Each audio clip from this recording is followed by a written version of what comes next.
This is Frank Mandolini, and this is the Last Minute Wrestling Podcast.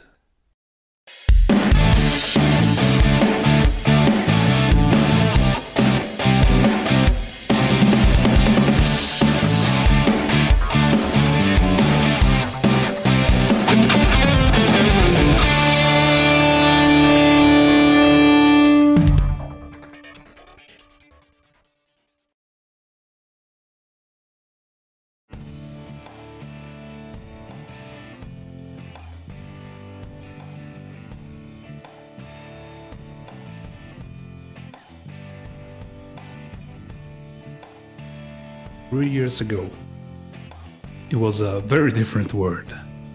There was a pandemic still going on. We were all locked inside our houses.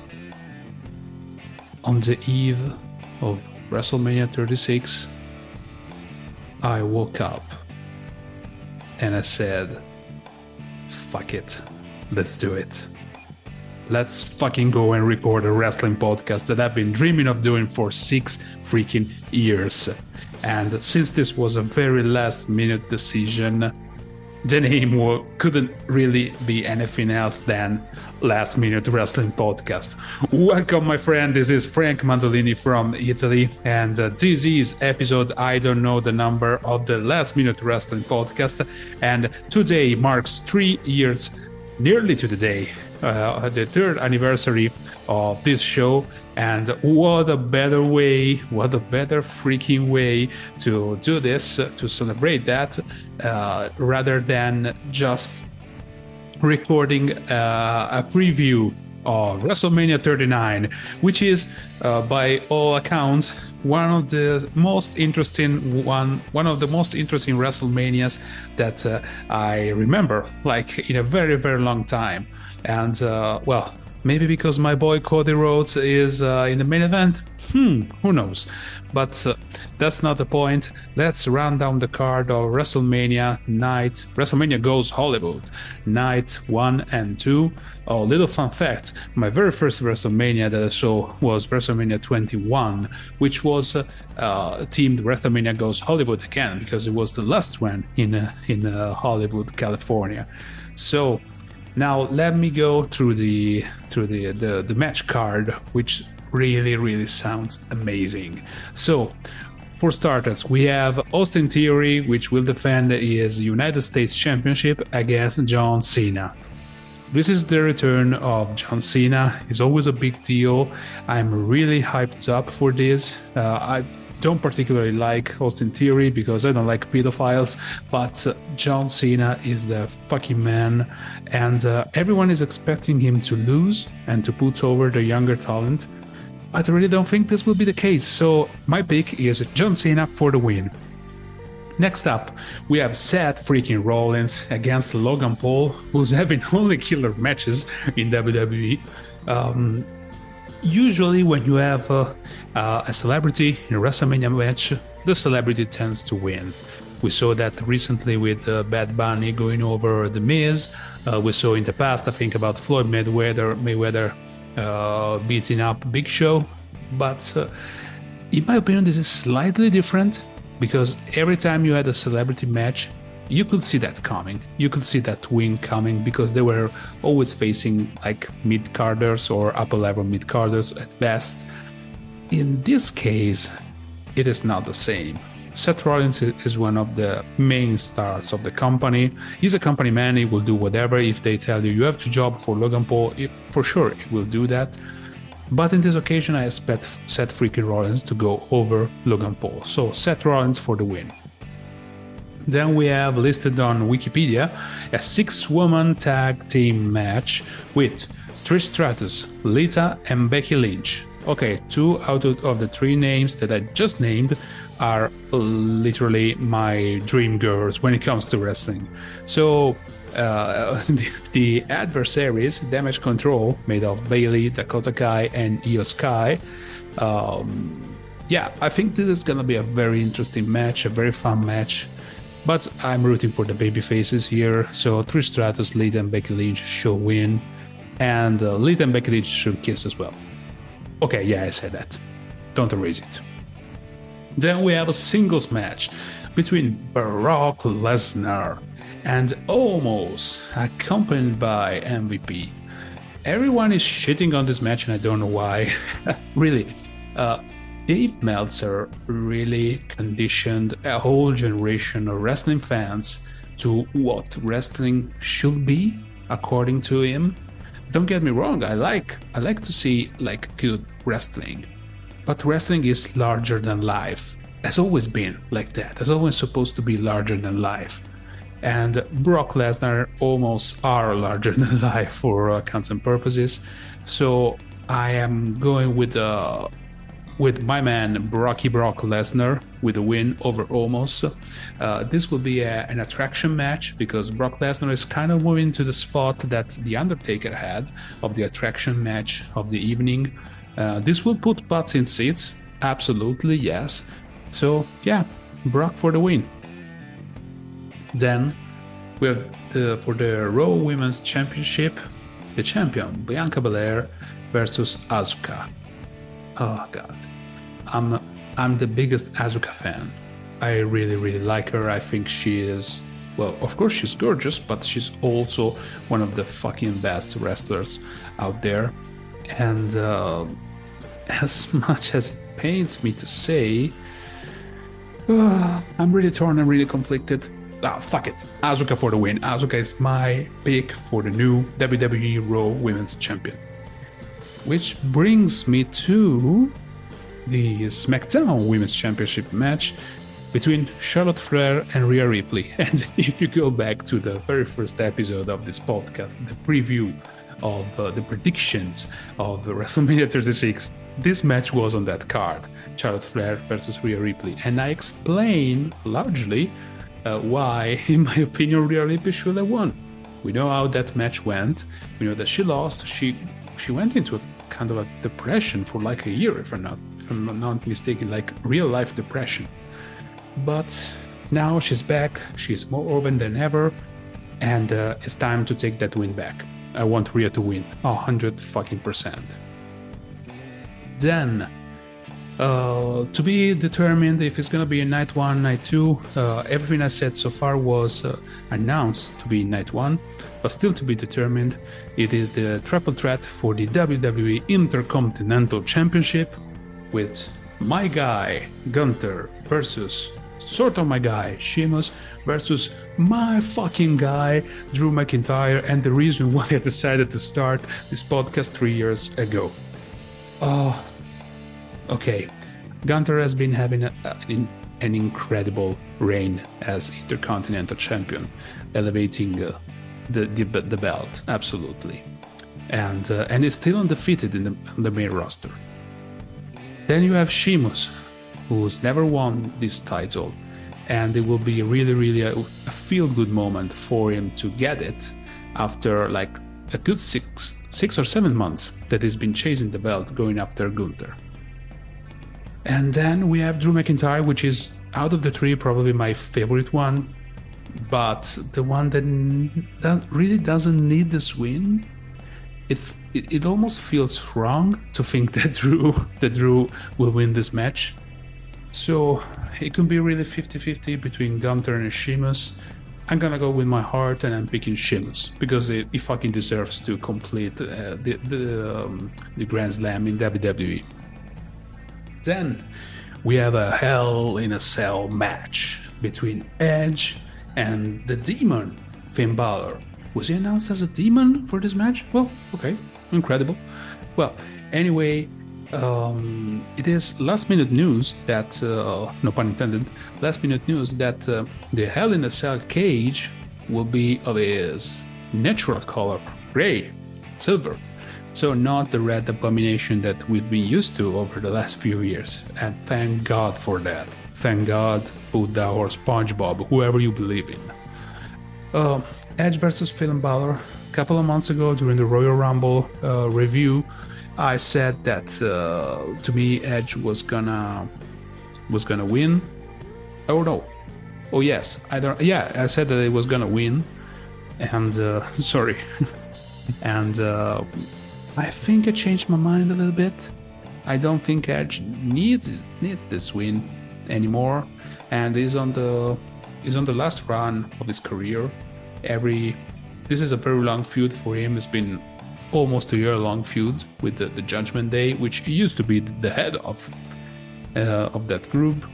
I think that ultimately Finn Balor is gonna win this one, as much as I would love to see the country going on. Then we have a women's WrestleMania Showcase Fatal 4-Way Tag Team match. This is so fucking long to say, you know? But we have Liv Morgan and Raquel Rodriguez, weird team. Natalya and Shotzi, okay, weird team again. Versus Ronda Rousey and Shayna Baszler, please God don't give a fucking microphone to them. Versus Chelsea Green and Sonya Deville, oh man, I am set. Chelsea Green and Sonya Deville. Why? Because it's absolutely the duo that I like the most, and it's gonna be very entertaining, so they're probably eating the pin. Next match is the men's WrestleMania Showcase Fatal 4-Way Tag Team match. Yeah, those guys gotta get the WrestleMania paycheck one way or another. We have Braun Strowman versus Ricochet, which is little Braun Strowman, like mini-me.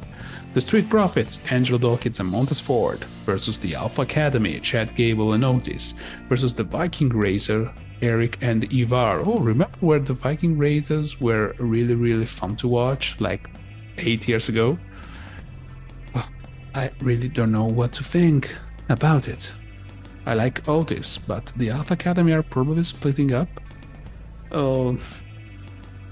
I think that they're gonna give a win to the Street Profits. Yeah, that's my pick, Street Profits. Then we have the second to last match in this list. At least they're gonna announce something very last minute, but which is Rey Mysterio versus Dominic Mysterio. One of the most intriguing storylines recently. And I think Dominic needs to win this one, right? Doesn't he? I think he really does. And I think Rey is gonna be more than happy to put his son over, because even though he's been playing an asshole, he's been playing that to perfection.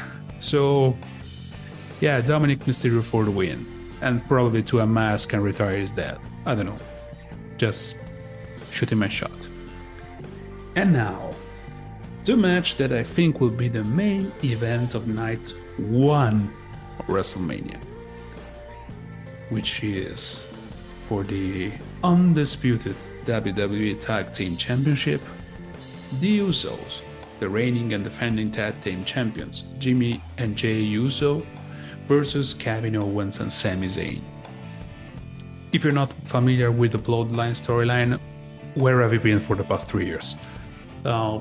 This is Act 1, I should say, of the culmination of this like 3 or 4 year long story. And we know that Sami Zayn wasn't there, was the honorarius. He then decided to save his friend Kevin Owens. It all built up to this match with the tension between him and Jey Uso, which in the beginning he didn't trust Sami, then he started to trust him. Then he feels betrayed, and then now he's raging against them. So many fucking emotions.